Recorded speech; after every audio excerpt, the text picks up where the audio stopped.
میری بات پہ توجہ فرمائیے گا. حضرت جریر بن عبداللہ رضی اللہ تعالیٰ عنہ فرماتے ہیں میں چھوٹی سی تجارت کرتا تھا، کاروبار. کچھ لوگ سمجھتے ہیں کہ اللہ صرف مسجد میں ملتا ہے، حالانکہ ترمذی شریف میں حدیث موجود ہے. نبی پاک علیہ السلام نے فرمایا جو سچا تاجر ہوگا نا، تجارت سچائی سے کرے، اللہ قیامت کے دن اسے نبیوں کے ساتھ جگہ عطا فرمائے گا. کتنا بڑا درجہ ہے.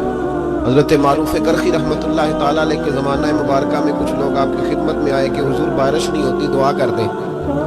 تو آپ فرمانے لگے وہ میری خانقاہ کے، میرے مدرسے کے، میری مسجد کے سامنے ایک کریانے کی دکان والا ہے، اس سے دعا کراؤ بارش ہو جائے گی. لوگ اس کے پاس گئے کہ جناب دعا کر دیں، بارش نہیں ہوتی. تو اس نے کہا حضرت معروف کرخی سے دعا کرائیں. کہنے لگے انہوں نے بھیجا ہے. تو کہنے لگا مجھے تو لفظ بھی سیدھے نہیں آتے، چلو انہوں نے بھیجا ہے تو مانگ دیتے ہیں دعا. کہنے لگا اے اللہ مہربانی فرما، ان کو بارش عطا فرما. ابھی لوگ کہتے ہیں اس کی دعا مکمل بھی نہیں ہوئی تھی کہ رب کریم نے اہل بغداد کو بارش عطا فرما دی. یہ بارش ہو گئی نا، تو وہ جو کچھ لوگ تو چلے گئے، جو صاحب نظر لوگ تھے وہ حضرت معروف کرخی کی خدمت میں آئے، جو تجسس میں رہے. انہوں نے کہا حضور سمجھ نہیں آئی، یہ ہمارے ساتھ ہی رہتا ہے، عام سا بندہ ہے، آپ نے کہا اس سے دعا کرائیں. کیا رات کو جب دنیا سو جاتی ہے تو یہ مسجد آ جاتا ہے، تنہائی میں عبادت کرتا ہے؟ حضرت معروف کرخی فرمانے لگے ایسی کوئی بات بھی نہیں. کہا حضور پھر آپ نے اس سے دعا کرنے کو کیوں کہا؟ تو آپ فرمانے لگے 30 سال ہو گئے میرے سامنے دکان کرتا ہے، یہ سودا جب بھی تولتا ہے پورا تولتا ہے، یہ لوگوں کی خیر خواہی کرتا ہے. تو جو بندہ اللہ تبارک و تعالیٰ کے بندوں کے ساتھ اتنا وفادار رہتا ہے، رب اس کی دعائیں ضرور قبول فرمایا کرتا ہے. حضرت جریر بن عبداللہ رضی اللہ تعالیٰ عنہ کہتے ہیں میں نے جب کلمہ پڑھا نا تو میں تجارت کرتا تھا چھوٹی سی. اگر تو سمجھتا ہے نا کہ میں اپنے اوپر دین کو پورا نافذ نہ کروں تو پھر جزوی مسلمان تو کہیں کہا ہی نہیں گیا. میرے اعلیٰ حضرت فاضل بریلوی رحمۃ اللہ تعالیٰ علیہ سے کسی نے پوچھا تھا حضور نیک کون ہوتا ہے؟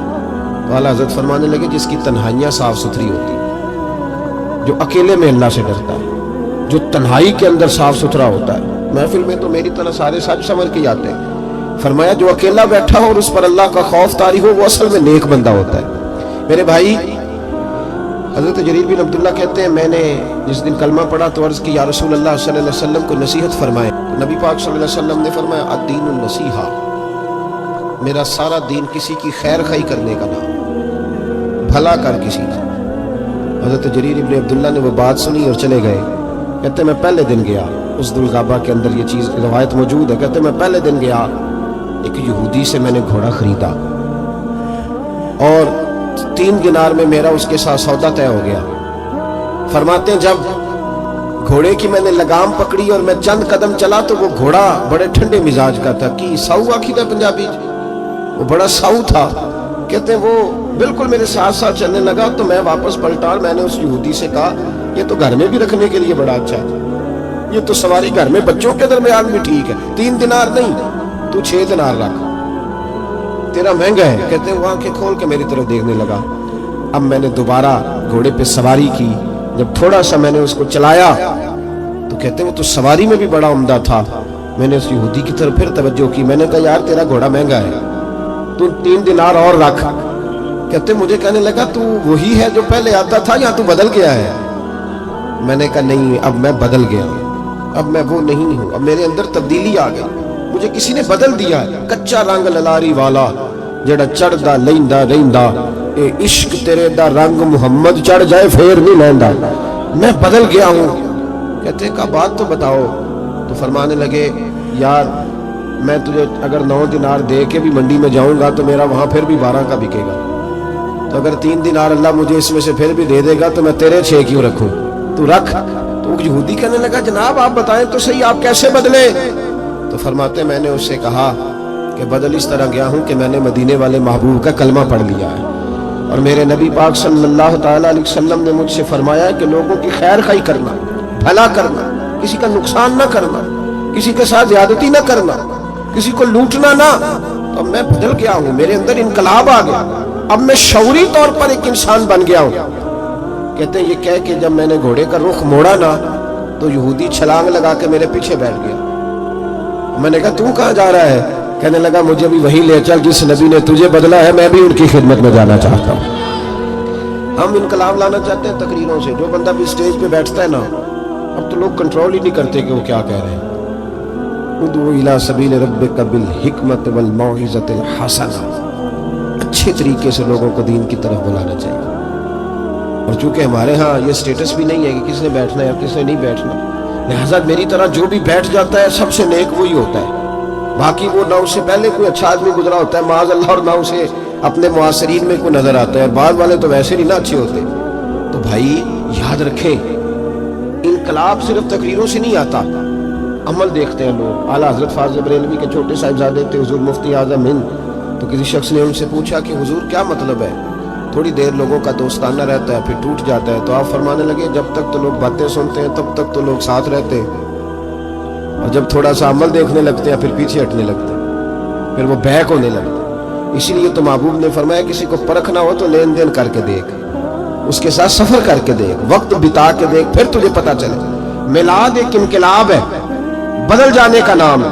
نبی پاک کے غلام بدل جایا کرتے ہیں، ان کی وہی کیفیات نہیں رہتی. حضرت ابو ذر غفاری رضی اللہ تعالیٰ عنہ فرماتے میں اپنے غلاموں کے معاملے میں اتنا سخت تھا کہ لوگ دوسرے مثال دیتے تھے اپنے غلام کو کہ پھر تیرا وہی حال کروں جو ابو ذر اپنے غلاموں کا کرتا ہے.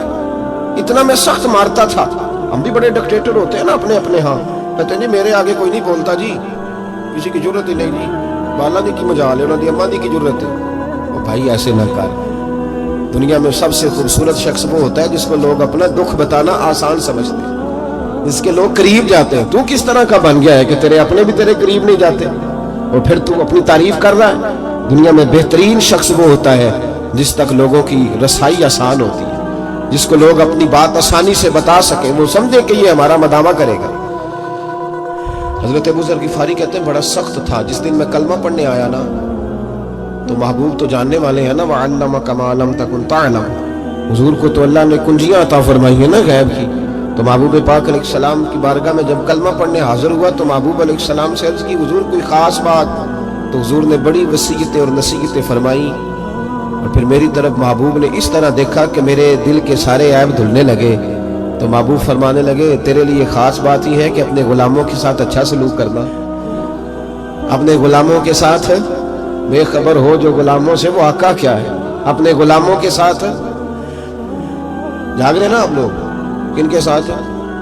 اب تو غلام نہیں نہ ہوتے نے جنہیں 2 لاکھ دے کے ڈیرے تو نہیں بنی دا جی، وہ اس کو تنخواہ دی جاتی ہے 6,500، اور سارا بچہ اس کا بال بچہ بھی نوکری کرتا ہے، اور اس کو رہائش بھی وہاں دی جاتی ہے جہاں بھینسیں باندھی جاتی ہیں. یہ ظلم ہے. اس کے باوجود ہم پڑھے لکھے ہیں، حاجی صاحب بھی ہیں، نمازی بھی ہیں.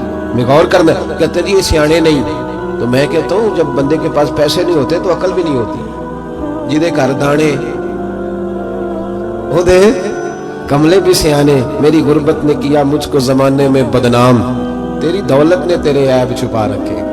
اور بھائی جب یہ پردہ ہٹے گا دولت کا تو پھر پتہ چلے گا کہ تیری قدر زمانہ کتنی کرتا ہے. اپنے غلام سے ہمارے پڑھے لکھے لوگ میں نے دیکھے ہیں، بڑی بڑی سوسائٹیوں میں رہنے والے، ان کا ملازم ان کے ساتھ بیٹھ کے روٹی نہیں کھا سکتا. ٹیبل پہ جگہ موجود ہے، کرسی کی جگہ ہے، لیکن وہ کہتے ہیں نہیں ڈرائیور کو نہ وہیں گاڑی میں بھیج دو، وہیں کھا لیں گے. کیوں بھائی؟ وجہ کیا ہے؟ پیرانے عظام جو میری طرح کے پیر صاحبان ہیں وہ بھی کہتے ہیں مرید نہیں جی میرے نال بہندے کہنے نسی ادب کرنے ہیں، لہذا میرے لیے چھوٹے گوشت دا شوربہ اورا کر لو، انہوں نے باقی اتھے دے آؤ. یہ کیا طریقہ ہے بھائی؟ یہ کہ اگر حضرت بلال حبشی مصطفیٰ کے ساتھ ایک پلیٹ میں کھا سکتے ہیں، ایک پلیٹ میں. سمامہ بن اسال سے کسی نے کہا تو نبی پاک سے متاثر کیسے ہوا؟ تو کہنے لگا اس دن میں متاثر ہوا تھا جب محبوب پاک کھانا کھا رہے تھے ایک پلیٹ میں، اسی میں ابو بکر صدیق بھی تھے، اسی میں سلمان فارسی بھی تھے، اور اسی میں بلال حبشی بھی تھے. تو پھر میں متاثر ہوں. بہرحال بات دور چلی جائے گی. حضرت ابو ذر غفاری رضی اللہ تعالیٰ عنہ فرماتے ہیں جب میں کلمہ پڑھ کے واپس آیا، توجہ کیجئے گا میں بس 1-2 بات کے بعد بات سمیٹنے لگا ہوں. فرماتے ہیں جب میں کلمہ پڑھ کے واپس آیا تو میرے غلام بیٹھے تھے. نبی پاک صلی اللہ علیہ وسلم سے نکلتے وقت میں نے عرض کی یا رسول اللہ صلی اللہ علیہ وسلم آخر سلوک کرنا کس طرح ہے غلاموں کے ساتھ؟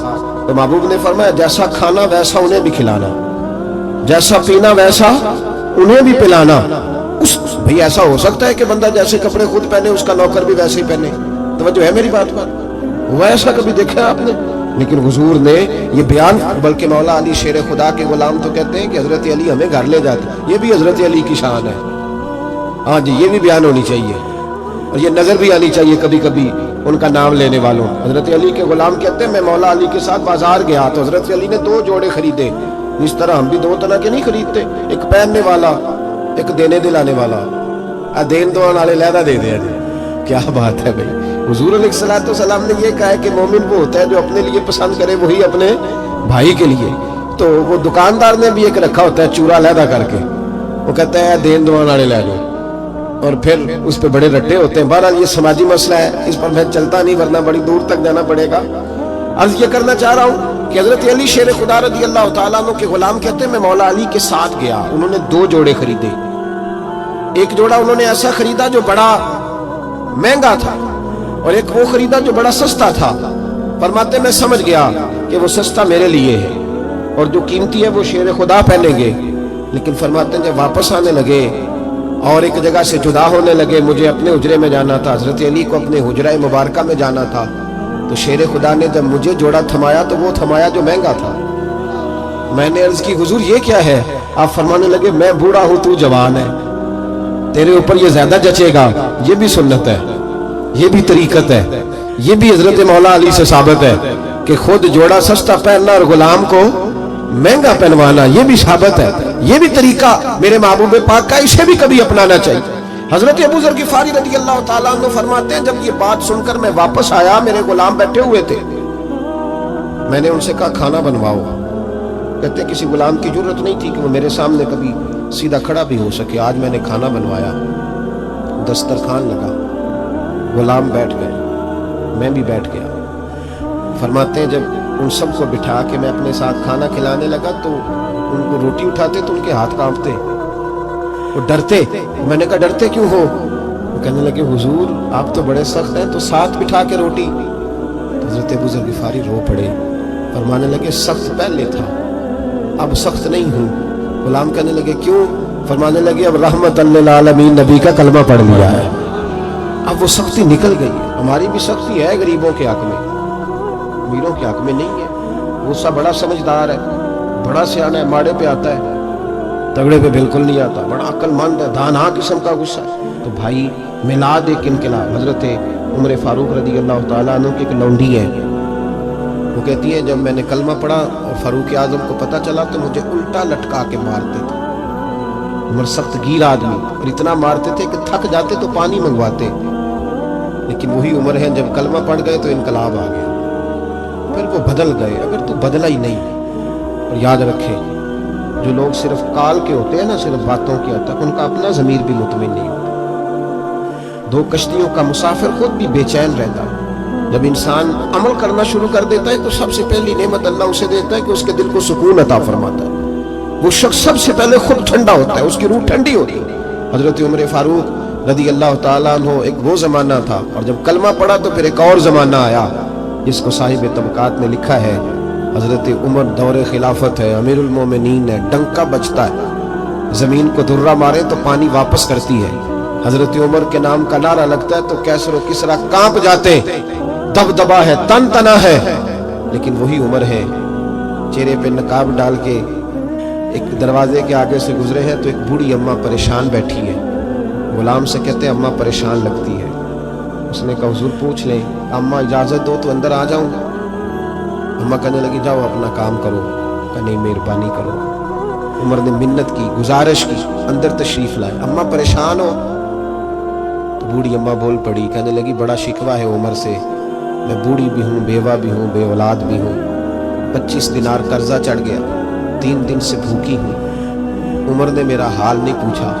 سیدنا فاروق اعظم رضی اللہ تعالیٰ عنہ فرمانے لگے اماں عمر کو کیا پتا تو اس حال میں ہے؟ تو مدینے کی وہ بوڑھی امت کو بتاتی ہے کہ جمہوریت کیا ہوتی ہے، وہ بول کے بتاتی ہے کہ جمہوریت کیا ہوتی ہے۔ بوڑھی اماں کہنے لگی کیا کہا تم نے؟ عمر کو خبر نہیں؟ تو جاؤ میرا پیغام دو عمر کو جا کے کہ حکومت چھوڑ دے، اس کے حوالے کرے جو خبر رکھ سکتا ہے، نہ ادھر ادھر کی تو بات کر، یہ بتا کہ قافلہ کیوں لٹا، مجھے رہزنوں سے غرض نہیں، تیری راہبری کا سوال ہے، تو بتا تو کہاں تھا، کیسے ہو گیا؟ جو سربراہ ہوگا اسے جواب دینا ہوگا۔ آپ کے غلام کہتے ہیں میں نے عمر کو کبھی اتنا پریشان نہیں دیکھا جتنا میں نے عمر کو اس دن دیکھا. دوڑے گئے اور 25 دینار بھی لائے, تازہ پکا کھانا بھی لائے اور اپنے کندھوں پر راشن کی بوری بھی رکھ کے لائے. اس اماں کے سامنے 25 دینار بھی رکھے, کھانا بھی رکھا. اماں چارپائی پہ تھی اور عمر زمین پہ بیٹھ گئے اور کہنے لگے اماں چل عمر کو معاف کر دے, تیرے قرضے بھی اتر گئے, پیسے بھی. اماں دکھی تھی نا, اب تو خیر بڑی موج ہے, اب تو خانقاہی لوگوں کے پاس بھی غریب لوگ آ کے دکھ نہیں سنا سکتے. اگر وزیر سے ملنا بڑا مشکل ہے تو پیر سے ملنا بھی بڑا ہی مشکل ہے. کوئی ان غریبوں کی بداوا کدھر جائیں بیچارے, کس سے جا کے بات کریں؟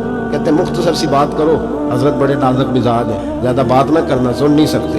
نہ ایسے کرو. مصطفیٰ کریم اگر سارا دن مسجد میں بیٹھ کے غریبوں کی سنتے ہیں تو تو بھی باہر نکل آ, کچھ فرق نہیں پڑتا. ان کے بیچ رہ, یہ کہیں تو بیچارے جا کے اپنے آنسو گرا سکے, کسی کو تو اپنے دکھ کی بات کر سکے. تڑپ رہی ہے دنیا, سسک رہے ہیں لوگ, لیکن بس جو جہاں مست ہوا ہے وہ وہاں ہو گیا. بھائی وہ اماں دکھی تھی تو رو پڑی, کہنے لگی میں عمر کو معاف نہیں کروں گی, میں تو پکا ہوا پھالوں, کسی وقت بھی گر جاؤں گی. قبر میں مصطفیٰ آئیں گے تو میں عمر کا شکوہ کروں گی, میں کہوں گی حضور اس نے میرا حال نہیں پوچھا. آپ کے غلام کہتے عمر اتنا روئے کہ میں نے کبھی روتے دیکھا ہی نہیں. او بھائی عمر منا رہے ہیں اس اماں کو, اس اماں کا 4000 ووٹ نہیں, اس اماں کی برادری کا 25000 ووٹ نہیں, یہ آکسفورڈ یونیورسٹی کی ڈگری ہولڈر نہیں, یہ وہ والی اماں نہیں جس کے ختم پہ سارے اعلان کرے کہ مجھے بھی دیا کرتی تھی توڑا, اور میرے لیے بھی اماں بڑی اچھی تھی, مجھے بھی بڑا چاہتی تھی. یہ وہ والی نہیں, تو بے آبرو بے آسرا عورت ہے, بیچاری پریشان ہے, رو رہی ہے. حضرت عمر فاروق کہنے لگے اماں چل میری خاطر عمر کو معاف کر دے. کہنے لگی جا تیری خاطر معاف کیا. فاروق اعظم فرمانے لگے لکھ کے دو. اماں نے کہا لکھو میں سائن کرتی ہوں. عمر نے لکھا فلاں بنت فلاں کو عمر سے شکایت تھی, پھر معاف کرا لی. سائن کرانے کے لیے آگے بڑھایا تھا کہ مولا علی شیر خدا آ گئے. حضرت عبداللہ ابن مسعود رضی اللہ تعالی عنہما تشریف لائے. عمر یہاں کھڑے ہو, سارے مدینے میں ڈھونڈ کے آیا ہوں. اماں نے سنا عمر تھا, یہ میں نے کیا کہہ دیا. اماں اٹھی, جناب عمر فرمانے لگے اماں تو نے جو کہا صحیح کہا, اب اپنی بات پہ قائم رہ, ذرا سائن کر دے. اماں نے سائن کیے تو حضرت عمر فاروق نے, او بھائی یہ داستان سرائی نہیں کر رہا, یہ وہ لوگ ہیں جو میرے مصطفیٰ نے تیار فرمائے ہیں, اور تو بدل کے دیکھ اللہ تجھے ان کے تقوی کا فیض عطا فرمائے گا. تو بدل تو صحیح, ارادہ تو کر, اللہ تجھے فیض دے گا ان کے تقوی, اور ضرور تیرے اندر وہ نور پیدا کرے گا جو اپنے ان نیکوں کو اس نے عطا فرمایا. حضرت علی المرتضی اور جناب عبداللہ ابن مسعود سے جناب عمر کہنے لگے چلو آ گئے ہو تو بطور گواہ تم بھی سائن کر دو. ان کے سائن ہوئے تو پھر عمر روئے اور اس کو لپیٹا رکے, اور جناب علی کی طرف بڑھا کے فرمانے لگے علی مجھے لگتا ہے میں تم سے پہلے دنیا سے جاؤں گا, جب چلا جاؤں تو یہ رکا میرے کفن میں رکھ دیں. اگر محبوب علیہ السلام نے پوچھا عمر میری امت کا کیا کر کے آئے ہو, تو رکا کھول کے عرض کروں گا یا رسول اللہ ایک کما ناراض تھی میں اسے بھی راضی کر کے آیا ہوں. تبدیلی پیدا کریں, اپنے آپ کو تبدیل کریں.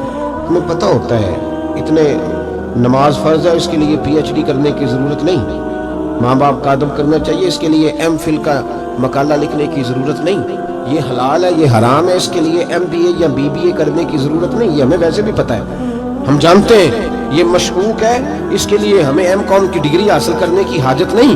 اپنے آپ کو تبدیل کریں, تبدیلی لائیں. ہم سارے نکلے ہوئے ہیں مخدوم بننے کے لیے. جو مخدوم بنتا ہے پریشان رہتا ہے, اس نے سلوٹ نہیں کیا, اس نے سلام نہیں کی, اس نے میرا نام نہیں لیا. جو خادم بنتا ہے وہ موج میں رہتا ہے, اسی کسی دے کچھ بھی نہیں لگتے, نہ کوئی ساڈا دردی, وہ بڑی موج میں ہوتا ہے. نوکر کی تھے نخرہ کی. اس لیے اپنے آپ کو تبدیل کریں. اگر سینکڑوں محفلوں کے باوجود بھی ہمیں کما لیے گیا تو میں نے محفل کرانے والے سے پوچھا, میں نے کہا نماز پڑھتے ہو؟ کہتا ہے نہیں. مسجد نہیں جاتے؟